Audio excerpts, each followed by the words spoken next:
আপনি কোথা থেকে শুরু করতে চান? শুরু থেকেই জি প্লিজ। আমি ক্লাস 8-এ তখন উঠি। তখন একটা পর্যায়ে একটা ছেলের সাথে আমার পরিচয় হয়, তাকে আমি দেখি। ওকে 24শে ডিসেম্বর 2010-এ। ওকে তো তাকে দেখার প্রথমেই আমার খুব ভালো লাগে, প্রচুর, মানে সে খুবই সুন্দর আপনার চোখে? আমার চোখে কি অ্যাকচুয়ালি হয়তো অনেকের চোখেই তাকে সুন্দর লাগে। Okay fine. তারপর সে আমাকে দেখার পর সেও আমার দিকে তাকিয়ে থাকে প্রায় 2-3 মিনিটের মতো। মনে হয় আমার লাইফে কোনো ছেলের দিকে আমি তাকিয়েছিলাম। ক্লাস 8-এ? বিকজ আমার এর আগে লাইফটা, আমার যদি কেউ আমাকে জিজ্ঞেস করতো যে তোমার বয়ফ্রেন্ড কে, আমি বলতাম আমার বই আমার বয়ফ্রেন্ড। পরিচয় হবার আগেই? মানে যদি কখনো মানে এর আগে আমার রিলেশন হওয়ার আগে। সেটাই বলছি যে ছেলেটার সাথে রিলেশন হবার আগে আপনি এরকম ভাবে পরিচয় দিতেন সবার কাছে, মানে বলতে ভালো লাগতো আপনার, তাই তো? হ্যাঁ। তারপর? কারণ আমি আমার পড়াশোনাটাকে, আমার নিজের জিনিসটাকে আমি খুব বেশি দিতাম গ্রহণ। আমি চিন্তা ভাবনা এটাই ছিল যে আমি কখনো রিলেশন করব না, এটা সেটা। বাট লাভ তো এমন একটা জিনিস, না চাই তো আইসা পড়ে লাইফে। তো তখনই হঠাৎ তার সাথে আমার পরিচয় হয়। তো সে বাইকে ছিল আর আমি রোডে ছিলাম। তো জ্যাম ছিল, আর আমাদের পুরান ঢাকায় তো অনেক মানুষ, তো হাঁটা চলাতেও দাঁড়াইতে হয়। তা আমিও দাঁড়াইছিলাম, সে তার বাইক নিয়ে দাঁড়াইছিল। সেদিন সে সাদা শার্ট পরা ছিল, এত সুন্দর লাগতেছিল। আমার লাইফের ফার্স্ট কোন ছেলেকে আমার অনেক ভালো লাগে। তো সেও আমার দিকে অনেকক্ষণ তাকিয়ে থাকে। তো কিছুক্ষণ পর সে তার বাইকটা রেখে আমার পিছিয়ে পিছিয়ে আসা শুরু করে। আস্তে আস্তে আস্তে আমার বাড়ি পর্যন্ত আসে। তারপর সেই বাড়ি থেকে আমি আবার মার্কেটে যাই, আমাদের এখানে নবাবগঞ্জ মার্কেট আছে, সেখানে যাই। তো সেখানে সে আমাকে পিছিয়ে পিছিয়ে বলতেছে যে এক্সকিউজ মি, আপনার নাম থেকে আমি জানতে পারি? তো আমার সাথে আমার একটা ফ্রেন্ড ছিল। তো বলতেছে যে কার? আমার। ও ফ্রেন্ড জিজ্ঞেস করতেছে। তো বলে কি না আপনার না, আমি যে মেয়েটার কথা জিজ্ঞেস করতেছি। তো পরে বলতেছে কি আমার ফ্রেন্ড যে তোর নাম জিজ্ঞেস করে বলতো। পরে বলি আমার নাম তিথি। তো আপনার নাম কি? বলে আমার নাম পিয়াজ। তো আমার ফ্রেন্ড ওকে বলতেছে কি পিয়াজ না পিয়াজ কোনটা? ওকে।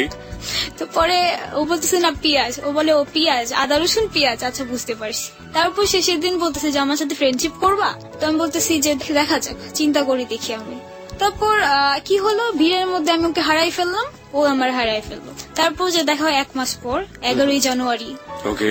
তো তখন সে আমাকে দেখলো। তখন আমার সাথে আমার মেজ আপু ছিল, যারে আমি সিংহের মতো ভয় পাই প্রচুর, যার কারণে আমি মানে ওর দিকে তাকিয়েও বারবার আমার চোখ ফিরা নিতেছি, যে আমি তো তাকাইলে আমি আমার চোখ ফিরাতে পারবো না।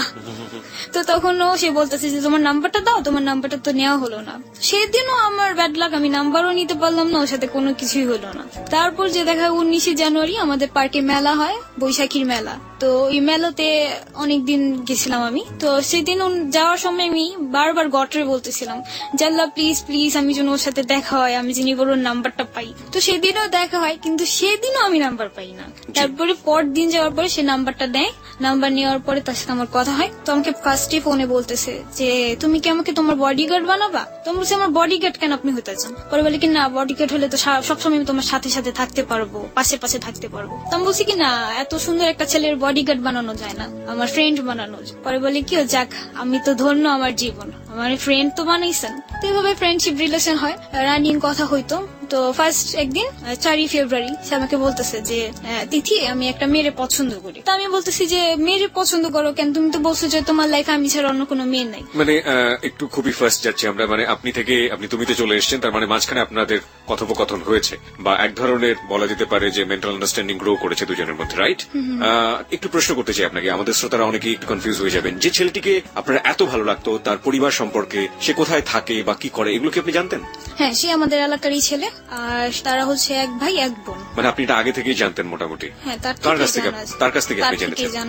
আর এমনি কি ছোটবেলাতে আপনি এই যে ভালো লাগার যে ব্যাপারটা ঘটলো, তার আগে কি কখনো আপনি তাকে দেখেছেন আপনার এলাকায়? না, তখন প্রথমে দেখেছেন? হ্যাঁ, প্রথমেই। সে মানে তখন আমাদের এলাকায় ফার্স্ট আসে, তার আগে তার গ্রামের বাড়ি হচ্ছে যশোর, সেখানে ছিল।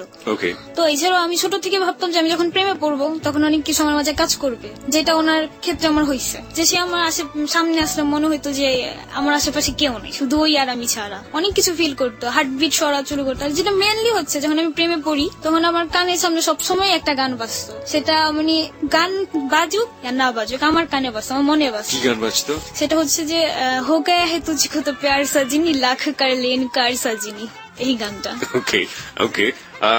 এই গানটা কেউ গাইতে পারতো? না ও গাইতো না, বাট আমি যখন বুঝতে পারি যে না হ্যাঁ আমার তাকে ভালো লেগে গেছে বা কিছু, তখন আমি নিজেই সারাদিন গাইতাম। তারপর তুমি থেকে রিলেশন, হ্যাঁ বুঝতে পারছি যে আমি তাকে লাভ করি। তো তারপর 4ই ফেব্রুয়ারি কথা বলতেছিলাম, সেদিন সে আমাকে বলে যে আমি একটা মেয়েকে পছন্দ করি, বাট আমি তাকে প্রপোজ করতে পারছি না, তো কিভাবে প্রপোজ করবো আমার একটু বলো তো। তো আমি বলছি যাও মেয়েটার সামনে যে ডাইরেক্ট বলো মেয়েটারে যে আমার তোমাকে ভালো লাগে, তোমার কি আমাকে ভালো লাগে কিনা। তো সেদিন ওর সাথে ফার্স্ট আমার বাহিরে যাওয়া, সেটা হচ্ছে লালবাগ কেল্লায়। তো ব্যাড লাক ছিল যে আমি 5টা বাজে বের হই, তো বন্ধ ছিল। তো সেদিন সে আমাকে বর্ণনা দিচ্ছে সে মেয়েটার, যে সে মেয়েটা কেমন, সে মেয়েটা কি কালার পছন্দ করে, কি কি পছন্দ করে, তো আমাকে বলতেছে। তো আমি ফার্স্টে যখন শুনলাম যে একটা মেয়েকে পছন্দ করে, তখন আমার খুব খারাপ লাগছে যে আমি ফার্স্ট কাউরে পছন্দ করলাম আর সেও কিনা আরেকটা মেয়েটা পছন্দ করে। তো পরবর্তীতে যখন বর্ণনাগুলো আমি দেখি যে হ্যাঁ বর্ণনাগুলো সবকিছুই আমার সাথে মিলতেছে, তো তখন বোঝা গেল যে না সে মেয়েটাই আমি। তো অনেক খুশি হলাম যে যাক আমি সে মেয়েটা যাকে ও এত পছন্দ করে। পরে বললো যে আমি সে মেয়েকে যদি কখনো না পাই তা আমি মরে যাব, আমি ওকেই চাই, যে কোনো মূল্যে হোক আমি চাই। তো আমি বলতেছি তুমি এক কাজ করো, তাকে প্রপোজ করে রাখো। তো আমি যখন বাসায় আসি, তো তার ফ্রেন্ড আমাকে বলতেছে যে আপু পিয়াস যা যা আপনাকে বললো তা সম্পূর্ণটাই আপনাকে বলছে, আপনি কি বুঝতে পারছেন? তো আমি বললাম যে হ্যাঁ আমি তো বুঝতে পারছি যে সে আমাকে বলছে, আমার কথা বলছে। পরে বললো যে আপনি কি বলেন?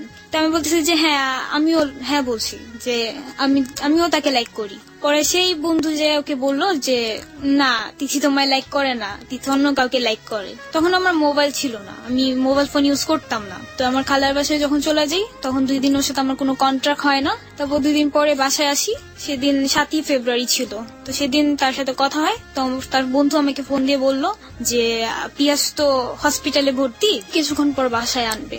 আমি বলতেছি যে কি হয়েছে? তো বললো যে সে তো কিছু ঘুমের ট্যাবলেট খেয়ে ফেলছে। তো আমি বললাম ঘুমের ট্যাবলেট কেন খাইছে? তো বলতেছে যে আমি কিছু জানি না কেন খাইছে, আমি তো এর জন্য জিজ্ঞেস করছি যে তোমার সাথে কিছু হয়েছে কিনা। তো আমি বললাম ওর সাথে তো আমার রিলেশনই হয়নি, যে রিলেশন হবে ঝগড়া হবে তারপর বয়ফ্রেন্ড কিছু করবে। তো তার 1 ঘন্টা কি 1.5 ঘন্টা পর আবার আমাকে ফোন করে। ফোন করার পর বললো যে পিয়াসকে বাসায় আনা হয়েছে, তুমি কি কথা বলতে চাও? তো আমি ওর সাথে কথা বলতে চাইলাম, তো দিন দিল, দেওয়ার পরে কথা বলতেছি। তো আমি বললাম যে কি হয়েছে, কেন এরকম করছো, এটা করা ঠিক হয়নি, তোমার ফ্যামিলি তো অনেক কষ্ট হবে, তুমি তোমার ফ্যামিলির একমাত্র ছেলে, ভুল করো না, এরকম করা ঠিক না। তো বলতেছে যে না আমি যাকে লাইক করি সে আমাকে লাইক করে না, সে অন্য কাউকে লাভ করে, তো আমার এটা অনেক কষ্ট লাগছে, এর জন্য আমি এরকম করছি। তো আমি বলতেছি যে তুমি কাকে লাইক করো, আমি মানে ওর মুখ থেকে বের করবো, আমি বলবো না কিছু। এর জন্য ওরে বারবার ফোর্স করতেছে কাকে লাইক করো, কাকে লাইক করো, আমার বলো, তুমি বলো আমি যে তারে নিয়ে আসবো। তারপর সে তখন অনেক কিছু ফোর্স করার পর এরকমই হবে যে আমার 2-3 বছরের বড়। তারপর সে SMS এ বললো, তারপর ডাইরেক্টও বললো। তো ডাইরেক্টই বলার পর আমাকেও বললো যে তুমি বলো, তুমি কেন বলবা না? তো আমিও তাকে উত্তরটা দিলাম। তো সেদিন ফার্স্ট কাউকে বলছি আই লাভ ইউ টু, তো অনেক ভালো লাগলো প্রচুর। তারপরে এইভাবে আমাদের রিলেশনটা চলতেছে। আর তার 1 সপ্তাহ পরেই হচ্ছে ভ্যালেন্টাইন্স ডে। ওকে, ভালোবাসার দিবস। তো এভাবে 1 সপ্তাহ ভালো কথা চললো। তো 1 সপ্তাহ ভালো কথা, তো ভ্যালেন্টাইন্স ডে দিন সকালে সে আমাকে ফোন দিয়ে বলতেছে যে আমি তোমার সাথে আজকে বের হবো, তুমি কোথাও যাবা না। তো আমি বলছি আচ্ছা ঠিক আছে। তো আমি বললাম যে তুমি কোথায় আছো? পরে বললো যে আমি তো এয়ারপোর্টে আছি, আমার ভাইয়া একটা বাহিরে যাবে, তো আমি এয়ারপোর্ট থেকে এসে আমি তোমাকে নিয়ে যাব বাহিরে। তো তার জন্য আমি রেডি হইলাম, সুন্দর ড্রেস পরে গোসল করে সাজছি, সেদিন অনেক সুন্দর করে, ফার্স্ট বয়ফ্রেন্ডের সাথে ডেট। তো রেডি হয়েছি, আমার ফ্রেন্ড বের হয়েছে তাদের বয়ফ্রেন্ডদের নিয়ে, তো আমি তাদের সাথেই বের হয়েছি। বের হওয়ার পরে মানে আমি ভাবছি যে আমি ওখানে যাই ফোন দেবো। 4টা বাজে বের হয়েছি আমি, তো 4টা 4:30টার দিকে আমি ফোন দিছি ওরে, তুমি কোথায় আসো? পরে বলতেছে যে আমি আসতেছি, তারও আসতেছি। তো এরকম করলাম 4টা 4:30টা, তো 5টা বাজে তার মোবাইল অফ, তার কোনো খোঁজ নেই। তো সেদিন লাগলো প্রচুর ফাটাফাটি ঝগড়া। সেদিন আমি মনে হয় কাউরে তুই করেও বলছি ওরে যে তুই আমার আর ফোন দিবি না, তোর সাথে আমার কোনো কথা নেই। তো আমাকে বলতেছে যে সরি, আই এম সরি, আমি আর কখনো এরকম করবো না, আই এম সরি, দেখো আমার তো প্রবলেম হয়েছে। তো আমি বলতেছি তুমি আমাকে বলতে তো পারতা ফোন দিয়ে, তুই আমার আর ফোনই দিবি না, তুই ফোন রাখ। তো রাগারাগি করে ফোনটা রেখে দিলাম। 2 দিন অনেক কষ্ট লাগতেছে, কেন রাগারাগি করলাম, এখন আমি নিজেই তো থাকতে পারতেছি না, নিজেই তো বুঝতেছি যে কত কষ্ট আমার লাগতেছে, কাঁদতেছি, এটা করতেছি, তাও আমি ফোন দিই না, আমি তাকে ফোন দিই না যে ফোন দিয়ে আমি বলবো না। 2 দিন পর সে নিজে আমার ফোন দিছে, ফোন দিয়ে বলতেছে আচ্ছা যা হয়েছে বাদ দাও না, ভুলা যাও, করো, আমার অ্যাকসেপ্ট করে নাও, আবার আমি আর এরকম করবো না। তো পরে আবার মেনে নিলাম। এভাবে 1 মাসের মতো রিলেশন ছিল আমাদের। তখন খুব সুন্দর মুহূর্ত, খুব সুন্দর কথা হতো, অনেকভাবে ভাবে কথা হইতো, ওর ফ্রেন্ড আমার ভাবি ডাকতো, যে ওরে যে বলতো রাস্তায় যে দেখতো এই পিয়াস ভাবি রে দেখছি এই জায়গায়, এটাও আমার বলতো। আবার বলতো যে যেখানে যাবা তুমি আমাকে সাথে করে নিয়ে যাবা, আর যদি আমার না নিয়ে যাও দেখো অনেক বড় রাগারাগি হয়ে যাবে। কিন্তু তো অনেক টেক কেয়ারিং ভাবে ফার্স্ট পর্যায়ে রাখতো। তো 1 মাস মতো রিলেশন থাকার পরে 7ই মার্চ তার সাথে আমার ঝগড়া লাগে। আর তার ফ্রেন্ড, যেই একটা ফ্রেন্ড ছিল তাদের, ওই ফ্রেন্ডটা আমাকে পছন্দ করতো। তারপর 1 মাস পর সে আমার এক ভাইয়াকে ফোন দেয় যে ভাইয়া তিথি কেমন আছে। তো ভাইয়াটা বলতেছে যে ভালো আছে, এতদিন পরে ওর কেন খোঁজ নিতেছ। বলে কি যে ভাল লাগে না আমার ওরে ছাড়া, যাই হইছে থাক, আমি ওরে অ্যাকসেপ্ট করে নিবা আবার। তো আমাকে ভাইয়াটা ফোন দেয়, তো দেওয়ার সাথে সাথে আমি তো মানে খুশি, মহা খুশি, ও আমার লাইফ আবার ব্যাক করছে। তো আবার রিলেশন হওয়ার পরে এভাবে রিলেশনটা অনেকদিন চলে, কিন্তু তখনও ফুললি চেঞ্জ হয়ে যায়। যেমন হচ্ছে যে আমাকে 2 দিন পর ফোন দেয়, 3 দিন পর ফোন দেয়। তো তারপর আমি কিছু বলতাম না, যে থাক যত যাই হোক তুমি থাকো, আমার দুনিয়া চলে যাক তবু তুমি থাকো, এরকম ছিল। এরকমের মধ্যে অনেক কথা হইতো, অনেক কিছু শেয়ারিং হইতো, অনেকবার ঘুরতে যাওয়ার মতো ডেট হয়েছে। এবার হয়তো বা আমার প্রবলেম ছিল, বাড়ি থেকে বের হইতে পারি নেই, তো ওরও প্রবলেম হইতো, এরকম ছিল। তো এভাবে রিলেশন চলতে থাকে, চলতে চলতে প্রায় 2.5 বছরের মতো, 1.5 বছরের মাথায় আমি জানতে পারি যে সে নেশা করে। এর মধ্যে যেই আমাকে ওর বিষয়ে কিছু বলতো তো অনেক রেগে যেতাম, যে এটা আমার ব্যক্তিগত ব্যাপার, ও যা মন চায় তাই করুক, তবুও আমি তাকে মানবো, তো তোমাদের কি। তা আমি সেটা বিশ্বাসই করতাম না। তো 1.5 বছরের মাথায় ওরা জিজ্ঞেস করলাম যে তুমি কি এরকম কিছু করো, নেশা বা কিছু এরকম কিছু ড্রাগস জাতীয় কিছু নাও। তো সে কিছুক্ষণ চুপ থেকে আমাকে বলতেছে যে হ্যাঁ আমি নেই। তো আমি বললাম কি নাও। পরে বললো যে আমি ইয়াবা খাই আর মদ মানে ড্রিঙ্কস করি। তা আমি যতটুকু জানি যে ও সব ধরনের নেশা করে, প্যান্সিডিল, গাঁজা, ইয়াবা এগুলি সব খায়, ট্যাবলেট। তো পরে স্বীকার করার পরে তখন তো পুরোই মানে মনে হচ্ছিল যে আমার পায়ের নিচের থেকে মনে হয় মাটি চলে গেছে। তো তখন চিন্তা করতেছি যে যেই ধরনের ব্যক্তিগুলোকে আমি এত ভয় পাইতাম, আজকে সেই ব্যক্তির সাথে আমার রিলেশন হয়েছে, আর তার সাথে আমি একসাথে চলতেছি পথে। তো পরে আমাকে বলতেছে যে আমাকে তুমি ক্ষমা করে দাও, আমি তোমার জন্য ভালো হয়ে যাবো, এটা সেটা অনেক কিছু বললো। তো আমি তার কথাটা মেনে নিলাম যে আচ্ছা ঠিক আছে, হয়তো বা সে ভালো হবে। তো এইভাবে রিলেশন চলতে থাকে। সে তখন আরো চেঞ্জ হয়ে যায়, 1 মাস পর আমাকে ফোন দেয়। তো আমিও কখনো ফোন দিতাম না, মাঝে মধ্যে ফোন দিতাম তো সে রিসিভ করতো না, দিতে থাকতাম রিসিভ করতো না, কিছু করতো না। তো একদিন ফোন দিছে, তো বলতেছি যে তুমি আমার ফোন দাও না, আমার সাথে কথা বলো না, দেখা করো না, এরকম কেন হয়ে গেছে। তো বলতেছে যে আমার কাছে তো সময় নেই, আমি দেখাও করতে পারবো না, কথাও বলতে পারবো না, আর তুমি এরকম একটা বয়ফ্রেন্ড জোগাড় করে নাও যে তোমার সাথে সারাদিন মোবাইলে কথা বলবে, সারাদিন তোমার সাথে দেখা করবে, তোমার আপনাকে বলছে হ্যাঁ বাড়ির সামনে এসে দাঁড়ায় থাকবে। তো বলতেছে, পরে আমি বলি কি যে আমি তো সেরকম চাই না। বলি কি তুমি বলো যে তুমি পাও না, যদি না পাও আমাকে বলো, আমি জোগাড় করে দিই। তো তখন অনেক জিদ লাগছে। পরে আমি বলতেছি যে তুই আমার বিশ্বাস করস না যে আমি তোর কতটা পছন্দ করি, আর আমার পক্ষে এতটা অসম্ভব না আমি যে ছেলে না চাইতে পারবো না। তুই একাই মনে করছিস তুই সুন্দর, তোর পিছে অনেক মেয়ে ঘুরে, আমার পিছে ঘুরে না ছেলেরা। পরে বলতেছে যে ঠিক আছে তাহলে তুমি খুঁজে নাও। তো সেখানেই জিদ করে যা করার ছিল। তো তারপরও তার কথা আমি কিছু মনে করিনি, সেটা কেটে দিছি যে থাক, বলছে রাগ করে বলতেই পারে, স্বাভাবিক, বয়ফ্রেন্ড, ওর অধিকার আছে। তো এরকম 1 বছর তাকে অনেক চেঞ্জ করার চেষ্টা করছি, অনেক ভাবে ওর কাছে কাঁদতাম, কাইতে বলতাম যে চেঞ্জ হয়ে যাও, দেখো আমার ফ্যামিলি তো তোমাকে এইভাবে পছন্দ করবে না। এভাবে অনেক কিছু বুঝাইতাম, এভাবে বলতাম যে তোমার যখন নেশা উঠবে তুমি আমাকে ফোন দিবা, আমার সাথে টাইমটা ওয়েস্ট করবা, যে আমার নেশা উঠছে এখন দিছি, তুমি আমাকে একটু টাইম দাও, আমি কি তোমাকে টাইম দিব না। তো একটা পর্যায়ে আমাকে অনেক বকা ঝোকা মানে অ্যাভয়েড করতে থাকে, প্রচুর অ্যাভয়েড করে, খারাপ বিহেভ, অনেক কথাবার্তা বলে খারাপ। তো জিদ করে কি করলাম যে তুই আমার সাথে এমন করস, আমিও তোর সাথে এরকম করবো। ছেলেদের সাথে রিলেশন করা শুরু করলাম। পছন্দ করো, ভালো কথা পছন্দ করো, তা আমি এখন কি করব। তো বলতেছে যে আমার মনটা তুমি কাচের মতো ভেঙে দিও না, তুমি আমাকে অ্যাকসেপ্ট করে নাও।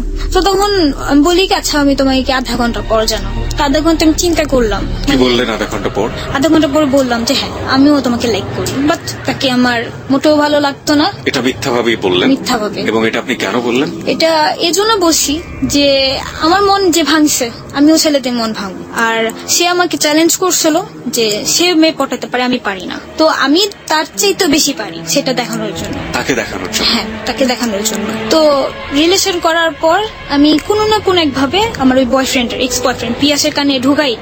তো তখন ঝগড়াই চলতেছে, যার কারণে সে আমার লাইফে আসে নাই। শোনার পর যে আমার ইয়াসিনের সাথে রিলেশন হয়েছে, তো ইয়াসিনের সাথে রিলেশন হওয়ার পর সে ছেলেটা আমাকে এত বেশি পছন্দ করে ফেলে, মানে প্রচুর পরিমাণের উইক হয়ে পড়ে আমার প্রতি।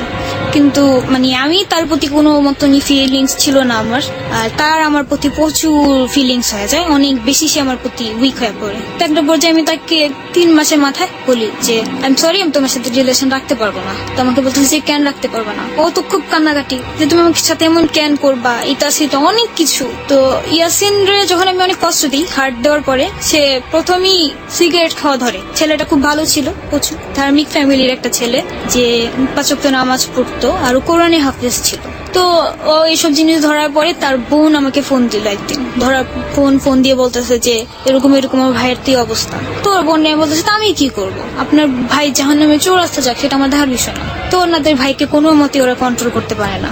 রোজ এসে ছেলে আমার কাছে আসে, কান্নাকাটি করে, তারপর ফোন দেয়, অনেক ধরনের কথাবার্তা বলে। তো একটা পর্যায়ে ও পার্মানেন্টলি একদম নেশা ধরা শুরু করে দিল, নেশা করতো, তারপরে হাত কাইটা ফেলতো, এটা ওইটা পাগলামি, যত সব পাগলামি এসে করতো আমার কাছে। তো সেটা আমার কাছে কোনো ওই সাবজেক্ট ছিল না। তারপর আরো অনেক ছেলের সাথে রিলেশন হইলো, রিলেশনে ওই ছেলেদের সাথে এরকম ফাজলামি করতাম, কথা বলতাম, ভালো না লাগলেও রিলেশন করতাম, করার পরে এরকম ছেলেদের ছেড়ে দিতাম। যখন মাঝখানে তারপর কিছুদিন বন্ধ যায়, কারণ পিয়াস আবার আমার লাইফে আসে। যে তো কতদিন পর? তা হচ্ছে প্রায় 3 মাস পর সে আমার লাইফে আবার আসে। তো আসার পরে এসে আমাকে বলে যে আমি তোমার নামে এগুলি কি শুনতেছি, আমার কানে তো সবকিছুই আসে। তো আমি মনে মনে বলতেছি তোমার কানে যাওয়ার জন্যই তো আমি ব্যবস্থা করে রাখতাম। পরে রিলেশন হয়, পরে বললো যে তুমি সব ছেড়ে দাও। তা আবার ছেড়ে দিলাম আমি সবকিছু, যে আচ্ছা ঠিক আছে, ও তো আমার লেখায় সেভ করছে, আর কিছু লাগবে না আমার, এরকম চিন্তা ভাবনা। তো ক্লাস 9-এ ওঠার পরই আমার পড়াশোনাটা বন্ধ হয়ে যায়, কজ আমার বাবা বিজনেসে পুরো লস খেয়ে যায়, 1 কোটি টাকার মতো লস খেয়ে আমার বাবা। পরে এই 2 বছরই এরকম করতে থাকি, এক এক ছেলের সাথে রিলেশন করি, অনেক জায়গার ছেলে। যেমন আমার পরিচয় অনেক হয় যে কোথাও ঘুরতে গেতাম, তো ছেলেরা আমার নাম্বার দিত, 1টা 2টা 3টা 4-5টা করে নাম্বার পাইত। তো সে 4-5টারই এসে মাসে এসে মিস কল দিতাম, মিস কল দিলে সে ব্যাক করতো, কথা বলতাম, কথা বলার পর একদিন দেখা করতাম, জাস্ট একটা দেখা। আর যেটা হচ্ছে যে বড় কথা, যে ছেলেরা আমার সাথে কথা বললে আমার দেখে যতটুকু পছন্দ করে, তার চাইতে বেশি আমার সাথে মানে কথা বলে মায়া বেশি পড়ে যায়। মানে টার্গেট যেটা ছিল যে কোনো ভাবেই হোক ওকে হার্টলি আপনার প্রতি অনেক বেশি দুর্বল করাটা। ওকে, এবং এটার মধ্যে আপনি খারাপ বলতে যেটা বোঝাচ্ছেন, ফোনে এক ধরনের শারীরিক সম্পর্ক, এই দিকে কোনোভাবেই আপনি যেতেন না? এটা আমি কখনোই যেত না। হ্যাঁ, তারপর তো পরে এরকম ভাবে রিলেশন হয়, তো ছেলেটা তো হয়ে গেত মেন্টাল। তো আর উইক করার যেটা হচ্ছে পদ্ধতি, মেয়েদের একটু ইন্টারেস্টিং কথা বলে ছেলের এমনি তো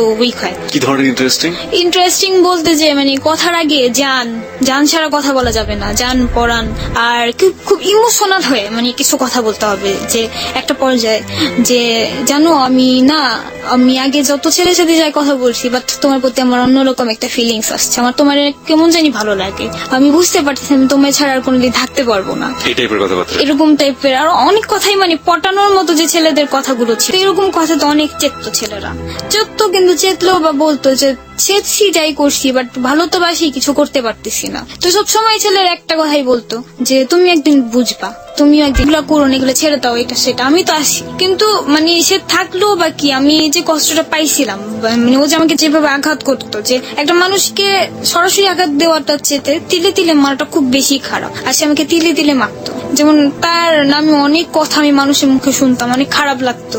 একটা মানুষ যাকে ভালোবাসে তখন কিন্তু প্রত্যেকটা মুহূর্ত সেই মানুষটার অপেক্ষায় এসে থাকে। ও তো আমার 1 সপ্তাহ পর ফোন দিত, শুক্রবার দিন। তা আমি সেই শুক্রবার থেকে নিয়ে আগামী শুক্রবার পর্যন্ত আমার সেলফোনটা আমি এভাবে আমার কাছে আগলায় রাখতাম, যে কখন সে আমাকে ফোন দিবে, কখন একটা রিং যদি আমার মিস হয়ে যায়, আমি তো তার সাথে কথা বলতে পারবো না, আমি তো তার কণ্ঠটা শুনতে পারবো না। বা কখনো যদি ঝগড়া লাগতো, অন্য নাম্বার থেকে ফোন দিয়ে তার হ্যালোটা শুনতাম, হ্যালোটা শুনে ফোনটা রেখে দিতাম। এই সময়টাতে আপনি তার সাথে কেন ফোন দিতে পারতেন না? এই 1 সপ্তাহের প্রতি আপনি ইচ্ছে করলে আপনি ওর ফোনে ফোন দিতে পারতেন, কেন ওয়েট করতেন, কেন আপনি ফোন দিতেন? আমি ফোন দিতাম না, মানে আমি নিজেও জানি না আমি কেন এমন ছিলাম, বাট আমি এরকমই করতাম, যে আমি কেন ফোন দিব, আমার তো কোনো অপরাধ ছিল না, তার অপরাধ, সে আমাকে ফোন দিয়ে সরি বলবে, কেন আমি ফোন দিব, সে আমাকে পারে না আমাকে মানাতে, এরকম চিন্তা ভাবনা আমার মাঝে ছিল। তো এছাড়া আমি দিতাম মাঝে মাঝে, যখন মানে না পারতাম, যে ধরে রাখতে পারতেছে না নিজেকে, তখন ফোন দিতাম। তো তখন সে আমার ফোন রিসিভই করতো না, 10 বার 20 বার এইভাবে ফোন দিতেই থাকতাম, রিসিভ করতোই না। প্রায় 1 সপ্তাহ পরে যখন ওর টাইম হবে সেদিন ফোন দিবে, ফোন দিয়ে কথা বলবে। তখন যদি জিজ্ঞেস করতাম ফোন দিচ্ছিলাম ধরো নাই কেন, তখন বলতো যে কই আমি তো তোমার ফোন দেখি নাই, তুমি আমার ফোন দাওনি, তো এরকম বলতো। তো প্রায় ফোন দিতাম, একই সময় দেখতাম মেয়ে রিসিভ করতো, জানতাম না মেয়ে কি হয়, বোন না কি আই ডোন্ট নো, বাট কয়েকটা মেয়ে রিসিভ করছিল কয়েকবার। তো এছাড়াও ফ্রেন্ডদের মুখে শুনছি যে এই তো দেখলাম পিয়াস রে একটা মেয়ের সাথে ঘুরতেছে। ইভেন আমার বড় বোন যে মানে আমার বড় যে, তার সাথে আমি কিছু শেয়ারিং করতাম কিছু কথা, তো ওরেও বলতাম। তো প্রায় বাহিরে বেরোলে বলতো যে আমি আজকে না পিয়াসে দেখছি, তো পিয়াস আমায় দেখে মানে লুকায় গেছে। তো কথাগুলো শুনতাম তো অনেক খারাপ লাগতো যে আমার বয়ফ্রেন্ডের মানুষ দেখতেছে, তো আমার নিজের একটা ইনসাল্ট যে কেমন যে তিথি রিলেশন করে, কেমন ছেলের সাথে রিলেশন করছে যে 1000টা মেয়ের সাথে রিলেশন করে। তো এইসব জিদি মানে যেটা কাজ করতো যে অন্য ছেলেদের প্রতি, যে আমি যদি আজকে তাদের শিক্ষা দিতে পারি তার অন্য কোনো মিলে শিক্ষা দিবে না, আমার মতো কষ্ট কেউ পাবে না। তখন মানে ওই কষ্টটা আমার কাছে অনেক বড় লাগতো, প্রচুর বিশাল বড়, যে আমি মহা বড় কষ্টে পড়ে গেছি। এই রিলেশন চলতে থাকে আমাদের ছেলেদের সাথে, কথা হইতো, দেখা হইতো। তো আমার আবার ছিল যে আমি রিলেশন করতাম কিন্তু কখনো কোনো ছেলের থেকে কিছু নেওয়া, এগুলো আমার পছন্দ ছিল না। মানে কোনো ছেলের সাথে ওই দিক থেকে বেমানি করতাম না, টাকা পয়সার দিক থেকে, জাস্ট রিলেশনই, যে হ্যাঁ রিলেশন করব, তুমি আমাকে পছন্দ করো, এটাই আমার জন্য অনেক বেশি, যে আমি আমার বয়ফ্রেন্ডকে জানাইতে পারলেই চলে। তো তার কানে অনেক কিছু ঢুকতো যে আমি এরকম অনেক ছেলের সাথে রিলেশন করি, এটা সেটা, অনেক ছেলেকে অনেক ধরনের ভাবে কষ্ট দিই। তো অনেক অপরাধী করছি, আমি স্বীকার করি যে ছেলেদের এভাবে করাটা উচিত হয়নি আমার। আপনি একটু বলবেন যে কতজন ছেলের সাথে আপনি এই ধরনের এই 1 বছরে বা যে সময়টা আপনি করেছেন সেই সময়ের মধ্যে কতজন ছেলের সাথে আপনি এই কাজটি করেছেন? অনেক ছেলে। এই ঘটনাগুলোর মধ্যে 2-1টা ঘটনা যেটা আপনার মনে অনেক বড় দাগ কেটেছে, যতটুকু যে আপনি বলে দিয়েছেন যে আমি শুধুমাত্র আমার মনের ইচ্ছা পূরণের জন্য এটা করেছি, তারপরে তা সে অনেক বড় ক্ষতি করেছে, এরকম 2-1টা আমাদের সাথে একটু শেয়ার করবেন? হ্যাঁ, যে যেমন আমার ফার্স্ট যেটা, যার সাথে আমি রিলেশন করি, সে তো পুরোই বাদ হয়ে গেছে, এখন রাস্তাঘাটের হিরোঞ্চি হয়ে গেছে, যার নাম তো আমি শুনতেছি। হ্যাঁ, আমার মহল্লার যদি কেউ শুনে সে বিশ্বাস করবে যে হ্যাঁ ইয়াসিন যে এখন পুরোই বাদ হয়ে গেছে। আর এছাড়াও বাইরের কিছু ছেলে আছে যারা আমার জন্য অনেক কিছু করছে, ট্যাবলেট খাই ফেলছে। তো বাইরের আরেকজন ছেলে আছে, ও হচ্ছে যাত্রাবাড়ির, তো ওই ছেলে এখনো পর্যন্ত মানে আমার জন্য অনেক কষ্ট পায়, অনেক কিছু করে। তার ফ্যামিলিতে সেও একমাত্র ছেলে, কিন্তু তবুও আমার জন্য অনেক পাগলামি টাগলামি করে। জাস্ট তার কথাই হচ্ছে আমাকে তিথি কেনা দাও, যে মানে কথা বলতাম। আমার টার্গেট ছিল যে ফার্স্ট টার্গেট একটা ছেলেকে 3 মাস আমার লাইফে রাখবো, 3 মাস। হ্যাঁ, তারপরে যে আমার দিক থেকে হলো যে মানে বয়ফ্রেন্ডের দায়রা এত বেশি বেড়ে যায় যে তখন আর 3 মাস একজনকে রাখাটা আমার পক্ষে সম্ভব হয় না। তো 1 মাস করে একজনকে রাখতাম লাইফে, 1 মাস আজকেও আছে কালকে নেই, আবার 1 মাস আজকে আছে কালকে নেই, এরকম। ওই যে একটা কথা আছে না যে মাছকে যখন বলি দেওয়া হয় মাছ কিন্তু ছটফট ছটফট করে, আপনি দেখেছেন নিশ্চয়ই? হ্যাঁ, অবশ্যই। ওই কিছু মাছ আছে না যে ক্যাটফিশ বলে, যেগুলো দেখবেন যে অনেকক্ষণ বেঁচে থাকে, মানে কড়াইয়ে দেওয়ার পরেও দেখবেন যে লাফায়। হ্যাঁ, তো যখন আপনি এই বলিটা দিতেন তাদেরকে, আলটিমেটলি তারা তো আপনাকে একদম জেনে শুনে ভালো মনে করেই জীবন সঙ্গী হিসেবে চিন্তা করতো, জেনে শুনেই। হ্যাঁ, আর আমার ব্যাকগ্রাউন্ড জেনেই আমার লাইফে ছেলেরা আসতো, আর আসার পরে আমি বলতাম যে আমি কিন্তু অনেক ছেলের সাথে রিলেশন করি বা এটা সেটা, কিন্তু আমি এখন ভালো হয়ে গেছি।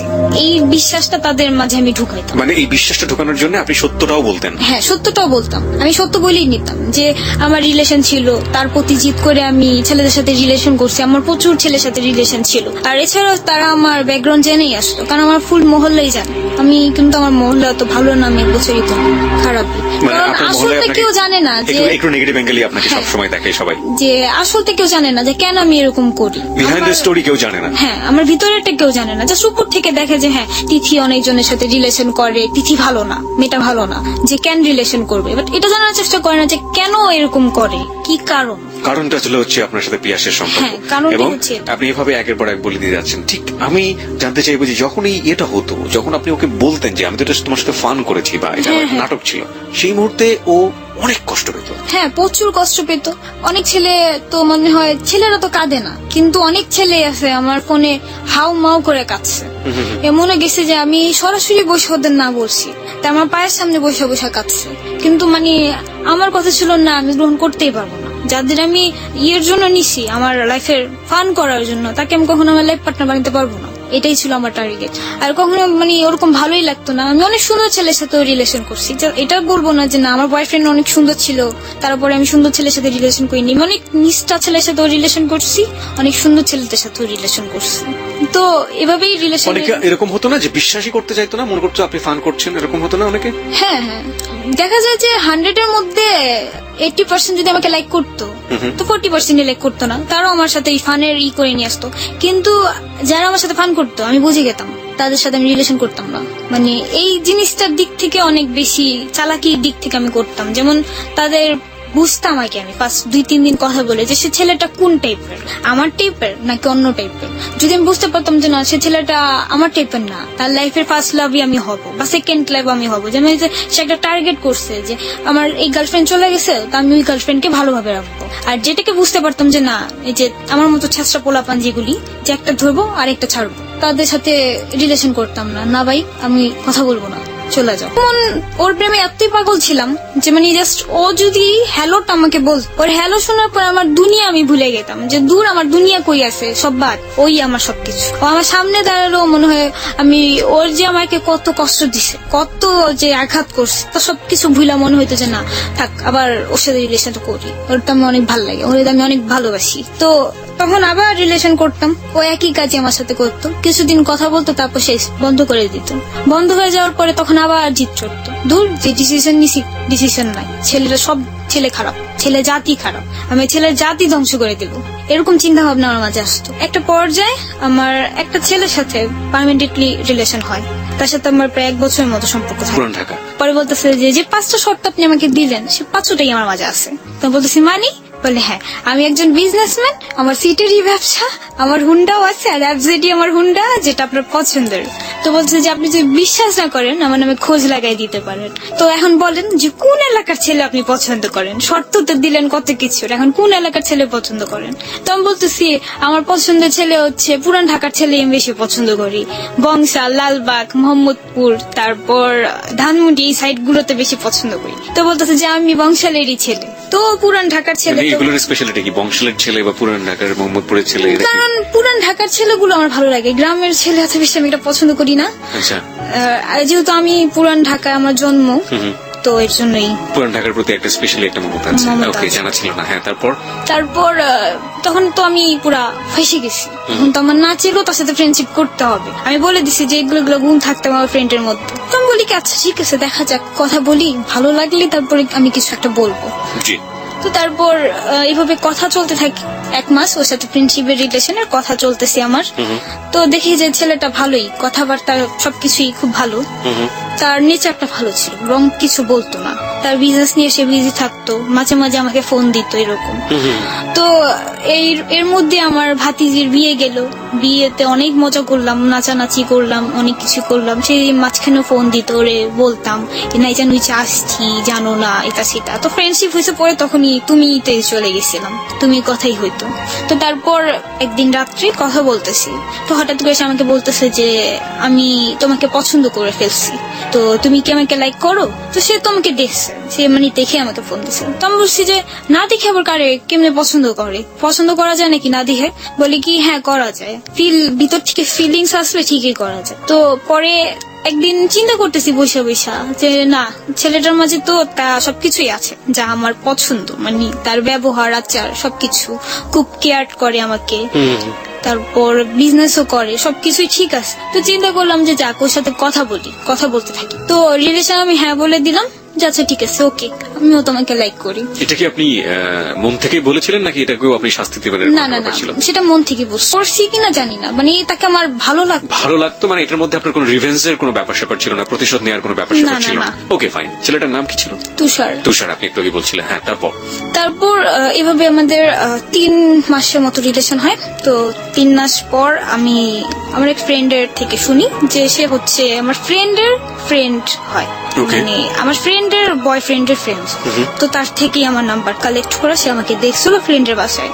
তো বললো যে আমার বান্ধবী বলতেছে যে তিথি, ও তো তোর টাইপের না। তো বললাম যে আমার টাইপের না বলতে? তো বললো যে তুই যেরকম ছেলেদের সাথে চলাফেরা করতি বা রিলেশন করস, মানে আরো সুন্দর, স্মার্ট, তো ওরকম না, সবকিছু ঠিক আছে, ওর বিজনেস সবকিছু ঠিক আছে, ওর সবই ওকে, বাট ও দেখতে অতটা সুন্দর না, মানে তোর পছন্দ হবে না। তা আমি আবার কি, মানে একটু সুন্দর ছেলেদের বেশি উইক ছিলাম, সুন্দরটাই বেশি দিতাম। হ্যাঁ, তো আমার কথা ছিল যে আমি একটা আমার বয়ফ্রেন্ড বানাবো, যাই নিয়ে আমি রোডে যাবো, সে যদি সুন্দর না হয় মানুষ কি বলবে, যাই হয় তিথিটা কেমন মেয়ে ছেলে পছন্দ করবো, বা এখনো চিন্তা ভাবনা ওরকমই আছে, বিয়ে যদি করে আমি সুন্দর ছেলে বিয়ে করবো। তো এই চিন্তা করে তোর মুখে শুনে আসার পর বাসায় আসার পর আমি বলতেছি, আল্লাহ ছেলে তো সুন্দর না, ছেলে তো আমার পছন্দের মতো না, তাহলে তো রিলেশন রাখা যাবে না।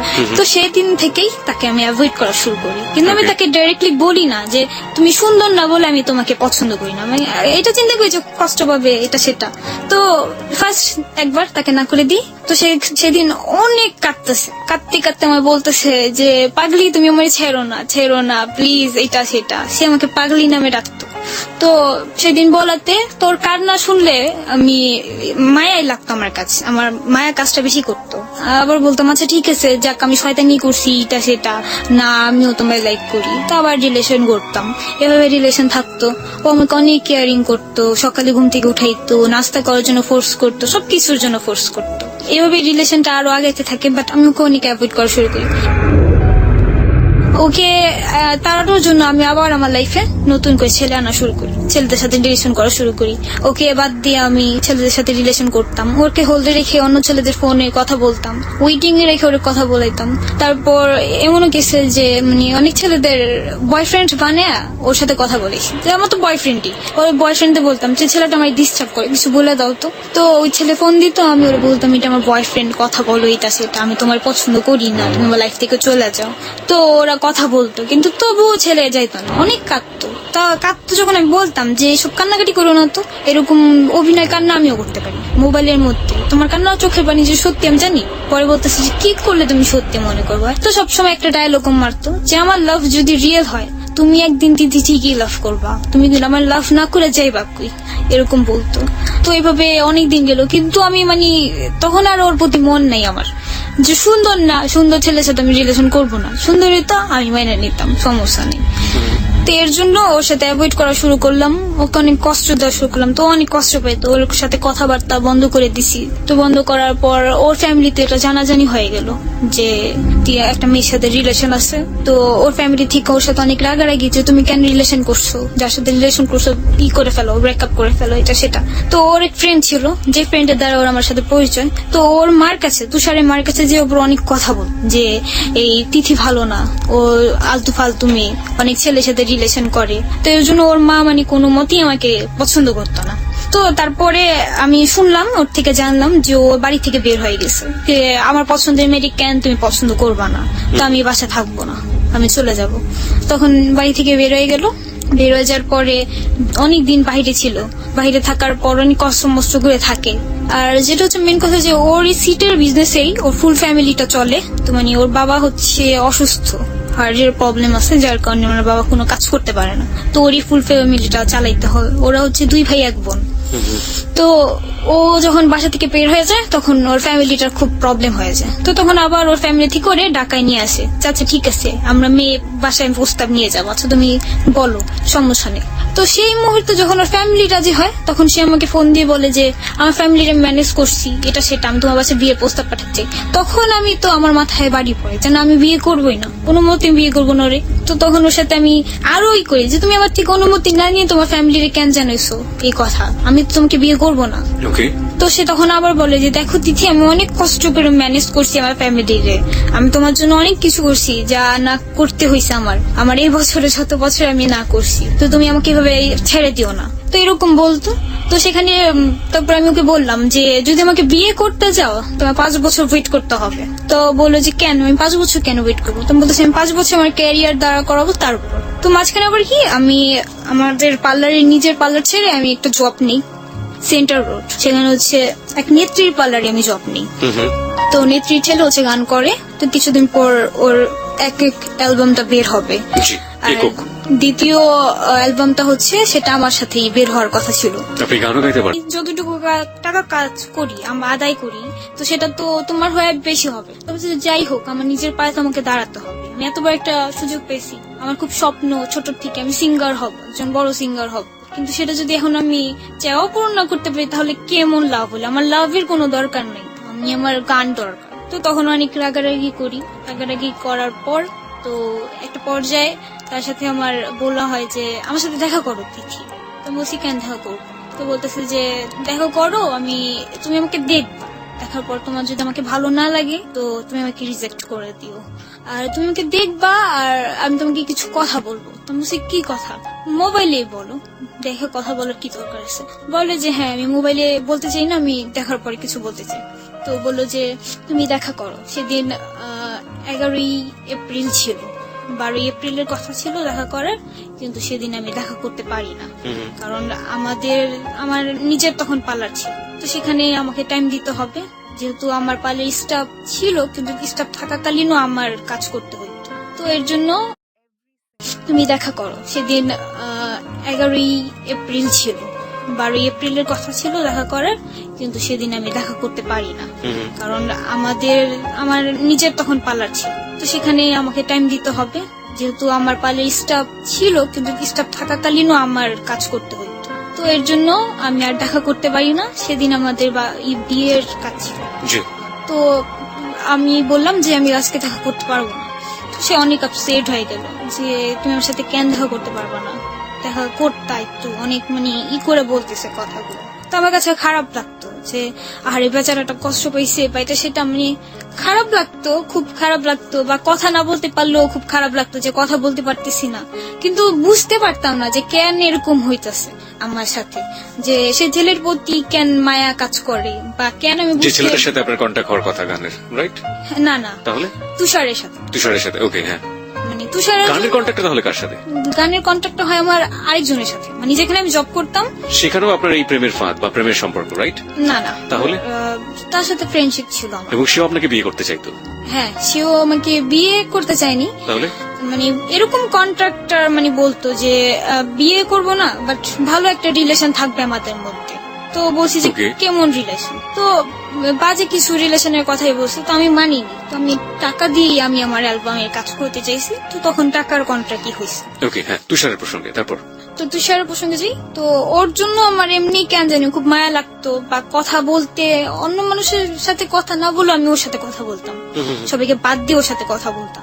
বা কথা যদি না বলতে পারতাম তো অনেক খারাপ লাগতো যে আমি কথা বলতে পারতেছি না, বা এটা সেটা কেন লাগতো আমি জানি না, বুঝতাম না যে কেন।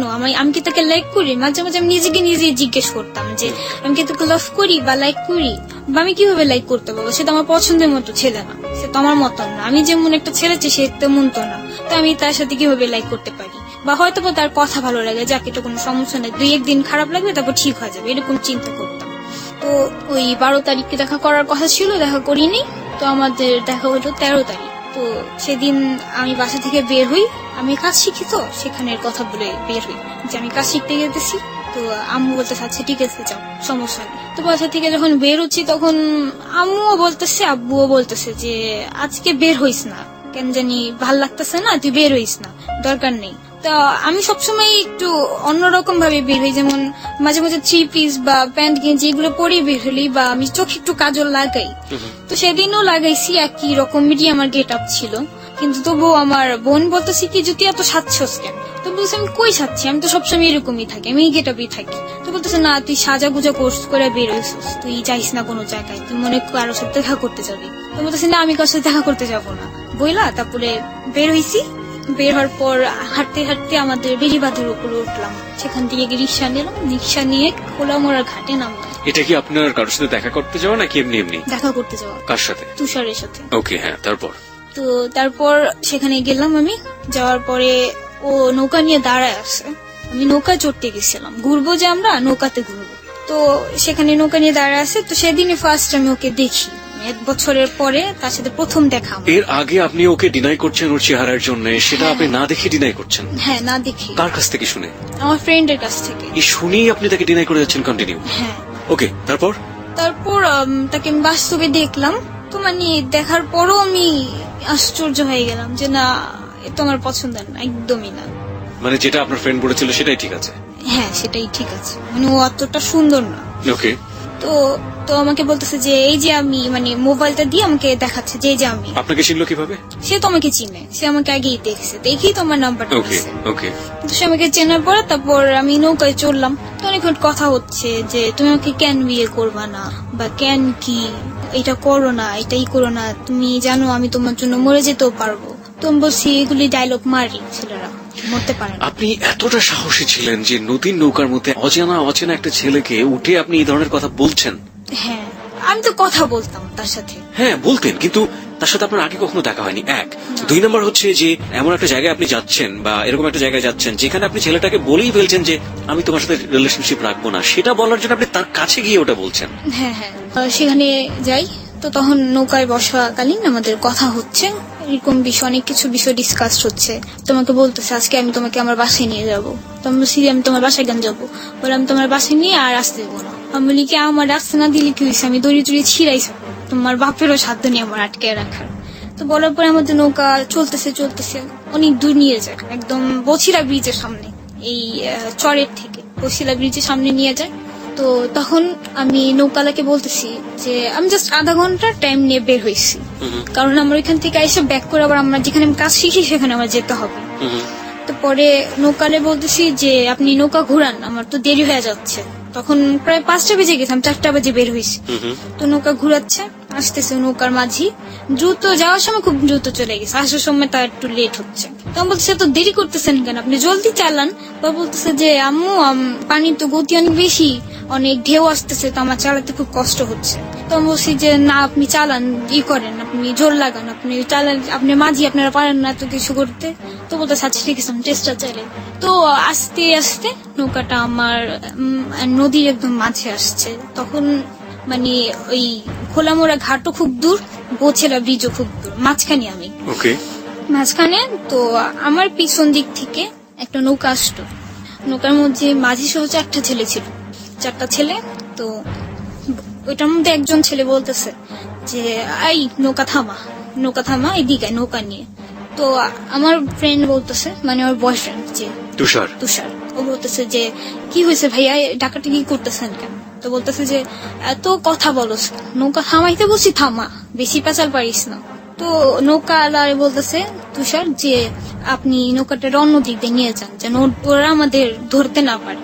তো মাঝির কি করলো, আমার নৌকা সাইড না করে বরঞ্চ তাদের সামনে দিয়ে নিয়ে যাচ্ছে, তাদের দিক থেকে আমার নৌকাটা নিয়ে যাচ্ছে। তো তাদের মাঝে কি করলো, তাদের নৌকা একদম আমার নৌকার সাথে লাগাই ফেলে। তো এখানে একটা ছেলে তার পা দিয়ে আমার নৌকাটা আটকাইছে, আর বাকি যে 3জন ছিল তার মধ্যে থেকে 2জন আমার নৌকায় চড়ছে। পরে এসে নৌকাওয়ালা বলতেছে, ওই ছেলে 2টা আমার নৌকা উঠলো, উঠার পরে তারা বলতেছে যে কোথা থেকে আসছোস।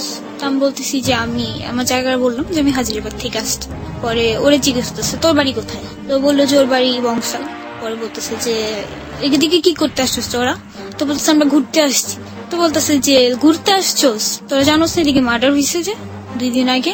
তো আমি বলছি যে না আমরা তো জানি না এইসব বিষয়। পরে বলতেছে ঘুরতে আসছোস কেন, এটা কি ঘুরার জায়গা?